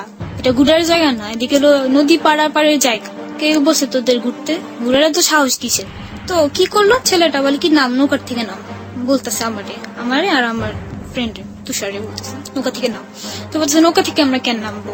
তো সেই মুহূর্তে আমার আরেক ফ্রেন্ড আমার ফোন দিতেছে যে দেখি কই আসুস তুই, বাসায় তো আয়, তোর মা তো আমার ফোন দিছে এটা সেটা বলার জন্য। তো তখন আমার ফোন বাজতেছে, এর মধ্যে ছেলেটা আমার মোবাইলটা নিয়ে নিছে, আমার মোবাইল, আমার পার্স, তার সাথে আমার ফ্রেন্ডের মানে আমার বয়ফ্রেন্ডের তুষারের মোবাইল, ওর পার্সও নিয়ে নিছে ছেলে 2টা। নেওয়ার পর এখন তুষার বলতেছে যে আপনি তো যা নেওয়ার তা তো নেওয়া হয়ে গেছে, তখন চলে যান। তো বলতেছে যে না আমাদের আর কিছু বাকি আছে নেওয়ার। তো কি করলো, ছেলে 3টা আমাকে তেনার নৌকার থেকে নামালো, ওরেও নামিয়েছে, তুষারও নামিয়েছে। নামানোর পরে বলতেছে যে চল তোদের নিয়ে এখন আমাদের মেম্বারের কাছে যাবো, আর মেম্বারের কাছে যা তোদের বিয়ে দিয়ে দেবো। তো আমি বলছি বিয়ে দিয়ে দিবেন মানে, বিয়ে দিবেন কেন? ও তো আমার ফ্রেন্ড হয়, আমার তো বয়ফ্রেন্ড না যে আপনি আমার বিয়ে দিবেন। বলতেছে যে যা হার না আমার চৌরাস্তা হোক, আমাদের রেহাই বিষয় না, তোদের নিয়ে এখন বিয়ে দিয়ে দিব। তো উপরে উঠাইতেছে, একটা চরের মতো ছিল সে জায়গাটা, চারোপাশে নদী, মাঝখানে একটা চর, জাস্ট একটু জায়গা। কি নদী এটা? নদী বলতে যে মানে যে নদীতে আমি ঘুরতেছিলাম। নদীটার নাম জানেন আপনি? সেটা হচ্ছে বসলা ব্রিজেরও নদী, খোলামোড় আর ঘাটেরও নদী, মানে অনেকগুলো জায়গা মিলে একটা নদী। ওকে এরকম। তো অনেক বড় নদীটা, সেখানে মাঝখানে নেমেছিলাম। তো তো আর মানে জায়গা আশেপাশে আর কোনো নৌকা ছিল না? না না, আশেপাশে মানে বলতে অনেক দূরে ছিল ঘাট। কখনকার সময়টা কখন এখানে? তখন 5:30 পৌনে 6টার মতো। সন্ধ্যা হয়ে আসছে এরকম একটা ভাব। সন্ধ্যা হয়ে আসতেছে। তো পরে সেখানে আমাকে উঠালো সে চরের উপরে। ওকে, আমি আরেকটু জানতে চাই যে এটা কত তারিখের ঘটনা, কোন সালের ঘটনা? 13 এপ্রিল 2013। 2013 সালের 13 এপ্রিলের ঘটনা, প্রিয় শ্রোতা, মাত্র 2 থেকে 2.5 মাস আগের ঘটনা। ওকে, এবং এই ঘটনাটি নিয়ে পত্রপত্রিকাতে অনেক লেখালেখি হয়েছে। কি লেখালেখি হয়েছে সেটা আমরা পরে যাচ্ছি আমরা ওর কাছে। তারপর সেখানে আমাকে উঠালো, উঠে তাড়া করে রাখছে আমাকে আর আমার বয়ফ্রেন্ডকে পাশে, মানে আমার পাশে কোথায় রাখছে আমি দেখিনি, কিন্তু আমি ওর আওয়াজ শুনতেছি যে ওই চরের মতো জায়গাতে। হ্যাঁ, জটের মতো জায়গা, মানে দ্বীপ তো গেছেন অবশ্যই, যেরকম কক্সবাজারের দ্বীপগুলো আছে না, তার চেয়ে তো ছোট ছোট দ্বীপ, কিন্তু ছোট দ্বীপের মাঝে চারোদিকে নদী, মানে নৌকা ছাড়া সেখানে নামা সম্ভব। আর আমাকে যেখানে মানে দাঁড়া করানো হয়েছে, ওখানে কোনো বাড়িঘর ছিল না? কোনো বাড়িঘর নেই, শুধু বালুর একটা দ্বীপ, শুধু বালি আর বালি, ইটা পাথর আর বড় বড় গাছ অনেক, মানে কিসের মতো গাছগুলো আছে না, ঘাসের মতো গাছগুলো, যে ওগুলো অনেক বড় হয়ে আছে। আর মানে উঁচা নিচা ইটা এরকম, ঝোপঝাড় জঙ্গল, একটা পুরোই জঙ্গল।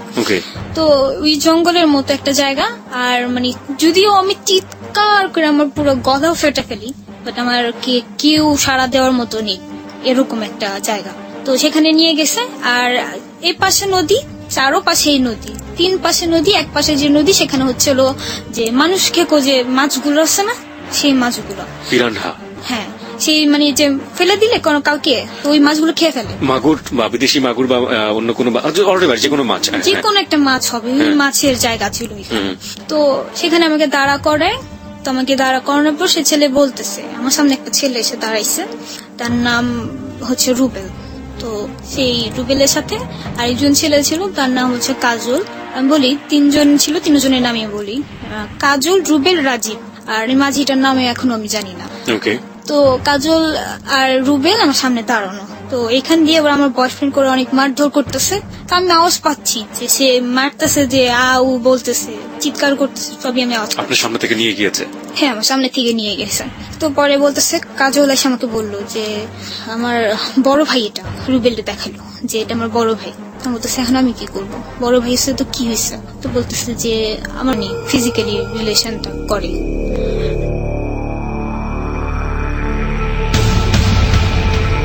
করার পর সে, তখন আমি মানে কি বলবো, আর এত কাঁদছি। আর তুষার কোথায় ছিল সেই মুহূর্তে? তখন সে কোথায় ছিল আমি তখন জানি না যে সে কোথায় ছিল। তো তখন সে আমার সাথে এমন করলো, পরে আমি তখন শাউট করছিলেন না, তুষারের নাম ধরে ডাকছিলেন না? হ্যাঁ, অনেক চিৎকার করছি, প্রচুর। যখন আমি সেই জায়গাটা দাঁড়াইছিলাম, তখন আমি ভাবতেছি যে যদি এমন হইতো যে হঠাৎ করে একটা মানুষ আসতো, যে কিনা একজন ফেরেশতা এসে আমাকে উঠাই নিয়ে চলে যেত, কেউ আমায় কিছু করতে যদি না পারতো, তাহলে হয়তো বা ভালো হইতো। শুধু এইটাই চিন্তা করতেছি যে অলৌকিক কিছু কি ঘটবে বা ঘটার মতো, এরকম যদি ঘটে তো অনেক ভালো হবে।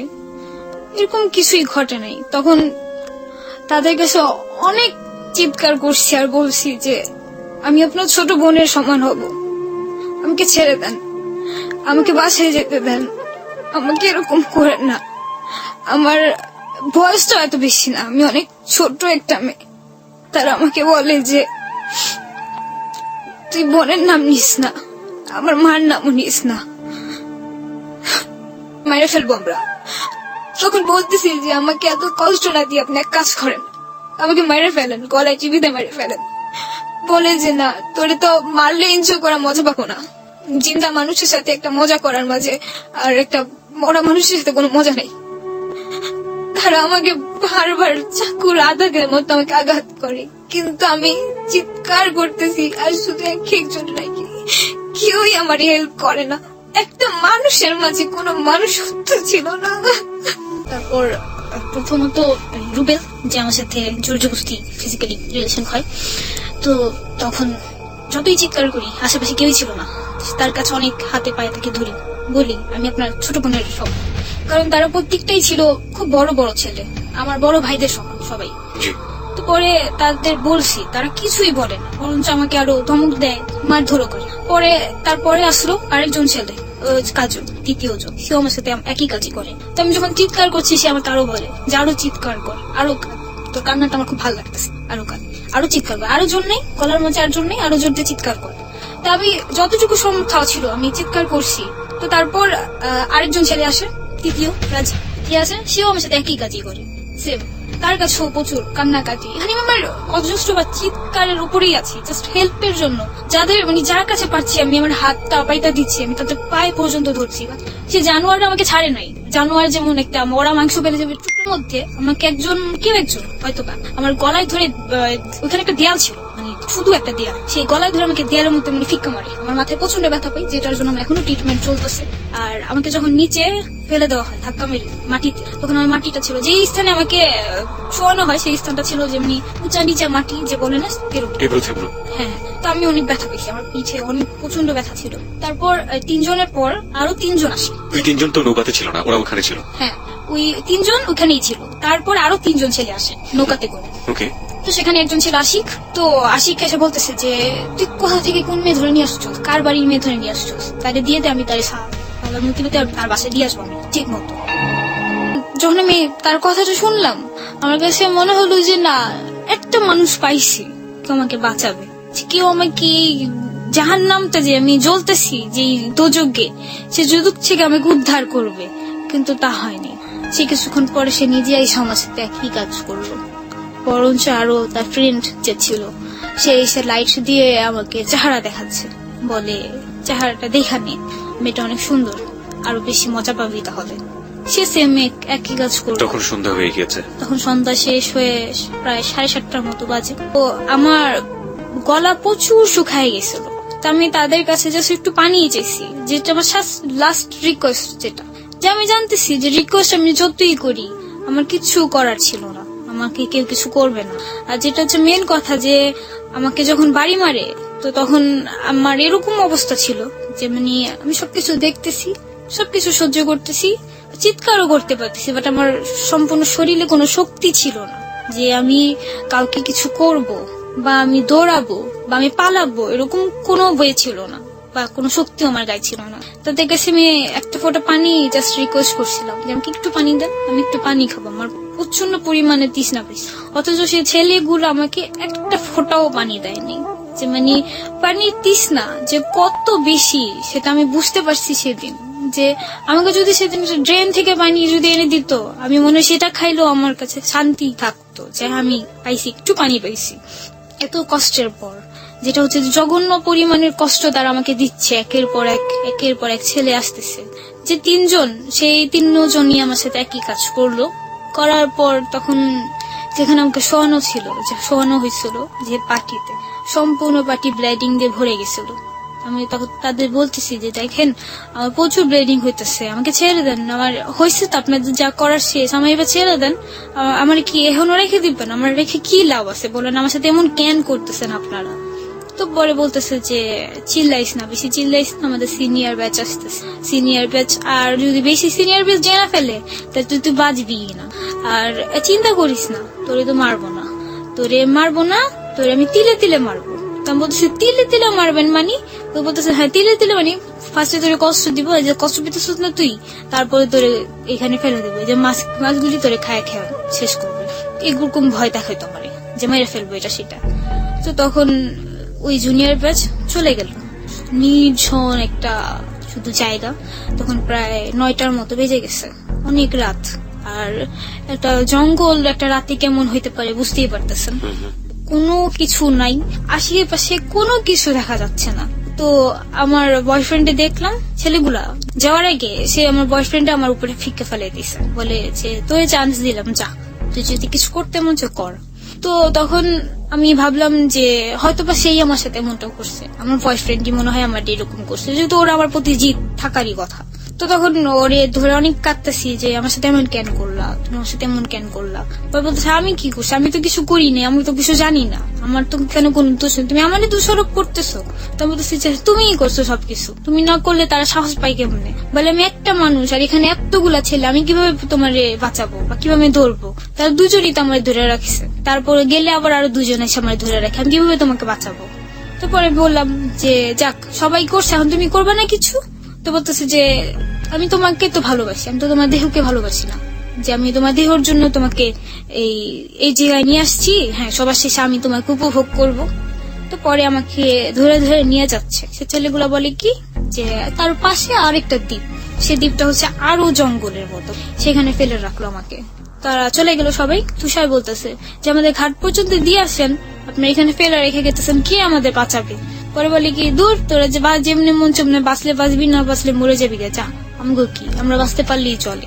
তো চলে গেছে ওরা ওইখান দিয়ে আধা ঘন্টা কি 1 ঘন্টার মতো। পরে একটা বড় ব্যাচ আসছে, সেখানে ওই মাঝি, যেই মাঝি সে ছেলে আসল সেই মাঝি সেই 3 জন লোককে নিয়ে আসছে, আরো 3 জন লোক। সেখানে 2 জন ছিল আমার বাবার মতো বৃদ্ধ, আর একজন ছিল আমার বড় ভাইয়ের চেয়েও বড় হবে। তো সেখানে যেই ফার্স্ট লোকটা সে আমাকে মেয়ে ডাকে, বলে তুমি আমার মেয়ে সমান, কিন্তু অথচ সে আমাকে যখন মেয়ে ডাকে তখন মনে হলো কি যে যাক উপর থেকে একটা ফেরেশতা নিচে নামছে, এবার আমি বাঁচবো, যেমনি হোক আমি বাঁচবো। সে আমায় কিছু করবে না। বাবা কি কখনো মেয়ের সাথে কিছু করতে পারে? কখনোই করতে পারে না। সে আমার মেয়ে ডাকছে, দ্যাটস মিন সে আমাকে বাঁচাবে। কিন্তু সেই বাবা যে নরপিচাসের মতো কিছু করতে পারে কোনোদিন আমি কল্পনা করতে পারিনি। সেই বাবাও আমার সাথে একই কাজ করে। আর যে আরেকজন লোক ছিল সে আমাকে বোন ডাকে, নিজের মার পেটের বোন, সেও আমার সাথে একই কাজ করে। আরেকজন লোক ছিল সেও একই কাজ করে। করার পর তারা আমাকে বলে তুমি বাঁচতে চাও? তো বলতেছি অবশ্যই বাঁচতে চাই। বলে বাঁচাবো, একটা শর্ত আছে। তো বলতেছি কি শর্ত? বলে যে আমরা যে তোমার সাথে কিছু করছি সেটা দুনিয়ার কাউরে বলতে পারবো না, ইভেন তোমার বয়ফ্রেন্ডকেও না। আমার বয়ফ্রেন্ডকে তখন ওরা আরেক জায়গায় নিয়ে আটকা রাখে। তো পরে বলতেছে যে তোমার বয়ফ্রেন্ডকেও না। তো আমি বলছি আচ্ছা ঠিক আছে আমি বলবো না, বাঁচার জন্য আমি মিথ্যে কথা বলতেছি, আমি বলবো না, কিছু বলবো না। পরে বলতেছে যে তোমার মার বুকের দুধের কসম খেয়ে বলো, তুমি কিছু বলবা না। তো তখন কোনো জবাব ছিল না আমার কাছে, না আমি পারতেছি কসম খাইতে, না পারতেছি আমি কিছু করতে। তো তারপর সে লোক বলল যে আমি তোমাকে নিয়ে যাব, নিয়ে আমি তোমাকে আমার বাসায় রাখবো, তারপর দিন তুমি তোমার বাসায় যাবা। তো তখন এই মরার মাঝে মানে একটা মৃত্যু মানুষকে এসা সে আবার ইউজ করছে, যেটা হচ্ছে আমার বাবা কাজটা করছে, উনি আমার মেয়ে ডাকছে। আমি এখন মানে কোনো ছেলে যদি আমাকে বোন ডাকে বা কোনো লোক যদি আমাকে মা বলে ডাকে না, আমার খুব ঘৃণা লাগে সেই লোকদের প্রতি, যে তোরা পুরুষরা পারোস না, মেয়েদের সম্মান দিতে পারোস না, যে মা ডাকতে তোর মুখ দিয়ে ডাকতেছোস, সে মা ডাকের কোনো সম্মান নাই। আমার এত প্রচন্ড ঘৃণা লাগে যে কেউ যদি আমাকে মা ডাকে, কেউ যদি আমাকে ডাকে যে আপু, আমি তো তোর মার পেটের বোন না, তো তুই কেন ডাকো? তুই আমার সাথে একই কাজ করতে পারবি, কোনো ছেলেই ভালো না। মোট 9 জনের দ্বারা এই ঘটনা ঘটে। হ্যাঁ 9 জনই আমার সাথে একই কাজ করে। কিভাবে ফিরলেন ওখান থেকে? কিন্তু আমার গুড লাক এটাই যে মানে আমি বেঁচে আছি, আর আমার ফুল সেন্স ছিল, আমি তাদের প্রত্যেকটার চেহারা এখনো যদি কল্পনা করি আমার চোখের সামনে ভাসে। মামলার পরে আমি এই নামগুলো সবকিছু জানতে পারি। ওকে, মামলার পরে আমরা আসবো। মামলার পরে আপনি কিভাবে ফিরলেন ওখান থেকে? হ্যাঁ, যেই লোক আমাকে মেয়ে ডাকে সে তার বাসা আমাকে নিয়ে যায়। নিয়ে যাওয়ার পরে তার ওয়াইফকে বলে যে এই ছেলে মেয়ে 2 জন ভাইগে গেছে, মানে আমরা ভাইকা এসে পড়ছি, তো তাদের থেকে ডাকাতে ধরছিল, ডাকাতে ধরে সবকিছু নিয়ে গেছে। তো কালকে সকালে একটা ফ্যামিলি ডাকবো, ডেকে দিয়ে দেবো না, আজকে রাতটাও অন্তত তুমি রাখো।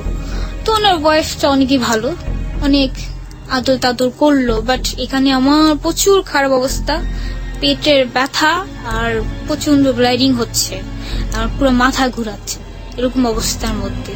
পরে এখান দিয়ে আমার ফ্যামিলিতে পুরা খোঁজাখুঁজি, ইভেন র্যাবের কাছে পর্যন্ত চলে গেছে, পুলিশের কাছে কেস চলছে, আমাদের হাজারীবাগে থানা হয়ে হয়ে গেছে জিটি, যে আমার বোনকে পাওয়া যায় না।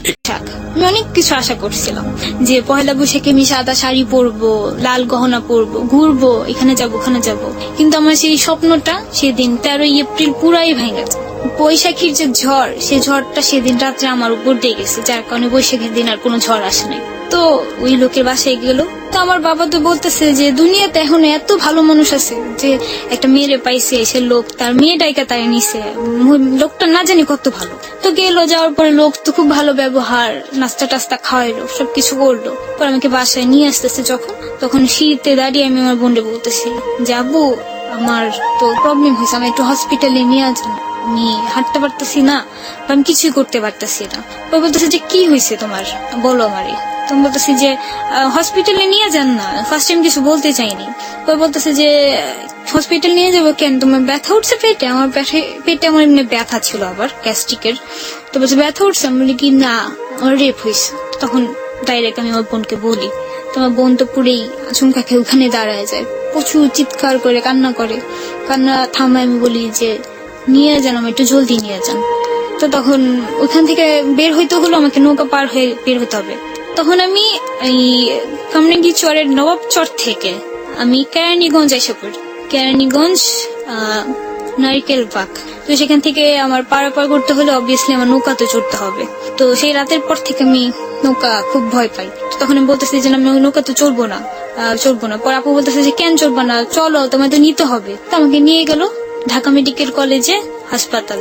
সেখানে নিয়ে যাওয়ার পর টিকিট কাটার সময় বলতেছে যে কি প্রবলেম এর, তো বলে যে রেপ কেস। তো বলতেছে আচ্ছা ঠিক আছে, এটা তো এখানে না, আউটে হবে না, এখানে ঢাকা মেডিকেল কলেজের ভিতরে একটা এই ধরনেরই আছে ওসিসি, যেখানে হচ্ছে যে এসিড ক্ষিপ্ত মেয়েদের বা হাজবেন্ড টর্চারিং করে বা এরকম সেক্সুয়াল অ্যাসাল্ট কিছু ঘটনা ওইখানে নেয়। তো সেখানে আমাকে সেন্ড করে দিল, সেখানে নিয়ে যেতে হবে। তো সেদিন এত খারাপ অবস্থা, অথচ এখান থেকে হেঁটে আমার 12 তলা যেতে হয়েছে, 12 তলা থেকে আবার 1 তলা আসতে হয়েছে, আবার 12 তলা যেতে হয়েছে। তারপরে যে আমাকে ভর্তি রাখার পরে যা যা চিকিৎসা করলো যেগুলো মেন সেগুলো, কিন্তু তারপরে আমাকে কোনো চিকিৎসাই করেনি। যেমন আমার সেদিন শ্বাসের প্রবলেম হয়েছে, বাট আমাকে অক্সিজেন দেওয়া হয়নি, ইভেন আমার ব্লাড সম্পূর্ণ চলে গেছে, ব্লাডও ভরা হয়নি, কোনো স্যালাইনও দেওয়া হয়নি ওসিসি থেকে। জাস্ট কি করলো, ঘটনাটা শুনলো, ঘটনাটা কোন এলাকার, কেরানীগঞ্জের। সেখান থেকে কিছু পুলিশ কেরানীগঞ্জে ফোন দিল, মামলা মামলা হয়ে গেল। তারপরে 14 তারিখে আমি ভর্তি, 16 তারিখে আমার 2 জন আসামি ধরা পড়লো। এটা হচ্ছে রুবেল আর কাজল, যার ছবি আমার মোবাইলে আছে। একটু যারা ধরা পড়লো এদেরকে নিয়ে পত্রপত্রিকার ছবি এসছে কোনো? হ্যাঁ, কোন পত্রিকায় ছবি এসছে এদেরকে নিয়ে? পত্রিকা ছবি আসে নাই, বাট আমার যে অপরাধ বিচিত্রা, যেখানে আমার ফুল কাহিনীটা লেখা, সেখানে ছবি দেওয়া আছে আপনার এই ওদের ছবি সহ। হ্যাঁ হ্যাঁ। আচ্ছা, আরেকটা জিনিস একটু জানতে চাইবো যে আপনি যখন আপনার মামলাটা নিয়ে নিল, তার আগেই তো এটা পত্রিকায় পাবলিশ হয়েছে না তারপরে পাবলিশ হয়েছে? তারপরে এটা তার অনেক পরে, কারণ আমাকে যেখানে রাখা হয়েছে, যেমন হচ্ছে যে 1 কিলোমিটার দূরে একটা কেচি গেট, তারপর আরেকটা কেচি গেটের ভিতরে পড়ে, সেখানে মা বাবার সাথে কারো থাকতে হয় না, শুধু ভিকটিম থাকতে পারবে, এছাড়া কেউ না। ওকে, তারপর সেখান থেকে কোনো সাংবাদিক আসছে, অসংখ্য সাংবাদিক আসছে তিথিকে জাস্ট দেখার জন্য, তিথি কাহিনীটা শোনার জন্য, বাট ওনারা দিতে দেয়নি যে মেয়ের ফিউচারের কথা, এটা সেটা অনেক কিছু। বাট এই মিডিয়াতে না যাওয়াতেই আমার মামলার যা কাহিনী সেটা আমি বলতেছি, বললেই বুঝবেন। তো 2 জন আসামি গ্রেফতার হয়, তখন আমি হসপিটালে ভর্তি, অনেক অবস্থা খারাপ আমার, আমি ঠিক মতো হাঁটতেও পারি না, আর 15 দিন পর্যন্ত আমার কোনো সেন্স ছিল না। যেমন হচ্ছে যে আমি কথা বলতেছি মাঝখানে থেমে যাব, তারপর আমি কোনো ছেলে দেখতেছি তো আমি পুরো চিৎকার শুরু করে দিচ্ছি, আমার বাঁচাও, আমি এই ছেলে আমার এই করবে, মেরে ফেলবে, এখন আমার কি করবে। বা হঠাৎ করে যদি কেউ আমাকে এসে আমার গায়ে হাত দিচ্ছে, তো আমি সম্পূর্ণভাবে আমি এরকম ভাবে গুজায় যাই যে না, আমার সাথে কিছু করো না, আমি কিছু করিনি, আমার ছেড়ে দাও, এবার তো ছেড়ে দাও আমাকে। তো আমি যদি টিভিতে দেখতাম নৌকা বা পানি, তো আমি সম্পূর্ণভাবে হয়ে যেতাম। 15 দিন পর্যন্ত আমার এরকম অবস্থা, মানে আমার বাবা ভাই আমি কাউকে করতাম না, সবারই আমি মনে করতাম এরকম যে তারাও মনে আমার সাথে এমনই কিছু করবে। তো এরকম ছিল যে আমার কিছু মনে ছিল, কিছু মনে ছিল না। ওই সেন্সটা যেদিন গায়েব হওয়ার কথা সেদিন হয়নি, বাট তারপরে ছিল না সেন্সটা, যে মানে অনেক কিছু মনে নেই, মামলার অনেক কিছু মনে আছে, যেমন আসামির অনেকের চেহারা ভুলে গেছিলাম, তারপর আবার মনে পড়ছে, হঠাৎ রাত মনে পড়ে, হঠাৎ রাত ভুলে যাই, এরকম। তো 7-8 দিনের মতো আমাকে ঢাকা মেডিকেল কলেজে রাখে। ওখানে ভর্তি রাখার পরে আমাকে ডিএনএ টেস্টের পরে আলট্রাসোনোগ্রাম, যেখানে মানে প্রমাণ যত কিছুর জন্য সবকিছুর প্রমাণিত হওয়ার পরে আমাকে রিলিজ দেয়। তাও পুলিশের হাতে হস্তনত করে তারপর রিলিজ দেওয়া হয় সেখান থেকে। যেমন আমার যে আয়ু, সে আমাকে যে নিয়ে আসার পরে সেখান থেকে আমি বাসায় আসি। বাসায় আসার পরে আমার অবস্থা আরো বেশি খারাপ হয়ে যায়, অনেক অসুস্থ, প্রচুর, বিছানা থেকে উঠতে পারি না আমি। তার মধ্যে আমাকে ম্যাজিস্ট্রেটের কাছে যাইতে হয়েছে এই বয়ান দেওয়ার জন্য, যে আমার মুখের কাহিনী, ঘটনা। সেখানে যাই, সেখানে ঘটনা দেই। তো দুজন যে গ্রেফতার হয়, সে দুজনের মধ্যে গ্রেফতার তখন থাকে, ওরা থানায় থাকে, এখনো চালান করা হয়নি। তো তখন আমার আয়ু বলতেছে যে তুমি তোমার বয়ফ্রেন্ডকে গ্রেফতার করে দাও। তখন বললো যে তুমি তোমার বয়ফ্রেন্ডকে গ্রেফতার করে দাও। তো আমি বলতেছি কেন? বলে কি সবকিছু কর্ম তোমার বয়ফ্রেন্ড করছে। তো আমি বলতেছি আমার বয়ফ্রেন্ড করছে মানে কি বলতেছেন আপনি এসব? হ্যাঁ, তো আমার আয়ু যে বলতেছে যে তোমাকে বিক্রি করে ফেলছে, তুমি ওকে ধরে দাও। তো তখনও তো আমি তাকে পছন্দ করি না, তো ওরকম কিছুই আমার মাঝে কাজ করে নাই। তো তাই আমি বললাম, আমি হসপিটাল থাকাকালীন সে আমাকে 24 ঘন্টা আমার বোনের মোবাইলে ফোন দিয়ে আমার খোঁজ খবর সবকিছু নিত। ইভেন সেখানে থাকা অবস্থায় সে আমাকে বলছে যে তুমি কোনো চিন্তা করো না, তোমার সবকিছু হয়েছে তো কি হয়েছে, আমি তোমাকে মেনে নেব, কোনো নেই, চিন্তা নেই তোমার। তো যাই হোক, শুনলাম। পরে তাকে আমি ডাকাইলাম বাসায় যে তুমি আমাকে দেখতে আসবে না, আমি তো হসপিটাল থেকে রিলিজ পাইছি। তো সে আমাকে দেখতে আসে। তো আমার পুলিশে ফোন দেওয়া হয় ওকে গ্রেফতার করার জন্য। তখন প্রায় 20-25 জনের মতো পুলিশ আসে। আসার পরে তারে আমার সামনে গ্রেফতার করে। তো সে আমাকে আমার রুমে বসাকালীন সে আমাকে বলতেছে যে তুমি আমাকে কেন ডেকে নিয়ে আসছো, আমি তা জানি। তো বলতেছি বলো তো কেন? তো বললো যে তুমি আমাকে গ্রেফতার করাই দিবা, তার জন্য তুমি আমাকে নিয়ে আসছো। তো আমি বলতেছি যে হ্যাঁ, সেটা তো সত্যি। পরে বলি কি আচ্ছা ঠিক আছে, কোনো সমস্যা নেই, তাতে আমার কোনো আপত্তি নেই। পরে তাকে গ্রেফতার করাই দিলাম। সে গ্রেফতার হলো, আর 2জন আসামি গ্রেফতার হলো, আর এছাড়া আরেকজন আসামি গ্রেফতার হয়েছে, সে ছিল না, সে হচ্ছে অন্য মানুষ। কিন্তু পুলিশ বলতেছে সে ছিল, কিন্তু সে ছিল না, আমি চিনি। তো এইভাবেই মামলা চলতেছে, তাদের চালান করে দেওয়া হইলো কোর্টে। তারপর থেকে আমার আর কোন আসামি ধরতেছে না, তারা এভাবে চলে। টোটাল কতজনকে ধরা হয়েছে পর্যন্ত? টোটালি ভাবে হচ্ছে যে তারপরে তার 1 মাস পরে যে লোক যে আমাকে মেয়ে রাখছে তাকে ধরায় দেওয়ার জন্য, তাকে ধরানোর জন্য প্ল্যানিং করা হলো। যে আমার বোনকে বললো যে আপনি ফোনে কথা বলেন, সে লোকটা সুবিধার না। ছোট্ট প্রশ্ন করতে চাই, সেটা হচ্ছে তিথি, আপনার মতো যারা আছে, যে মেয়েরা আছে, তাদের উদ্দেশ্যে আপনি খুব ছোট করে কি বলতে চান?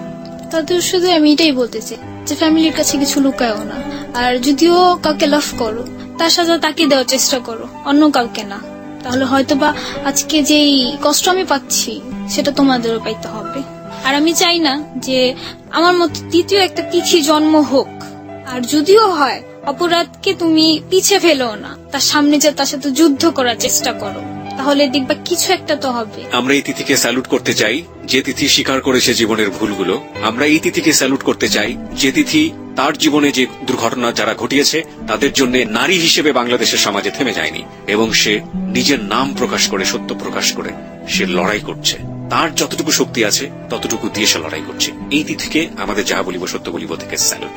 প্রিয় শ্রোতা, তিথির অপ্রিয় সত্য এবং তিথির যে সংগ্রাম, সেই সত্য উদ্ঘাটনের পর্বটি এখানে শেষ হচ্ছে।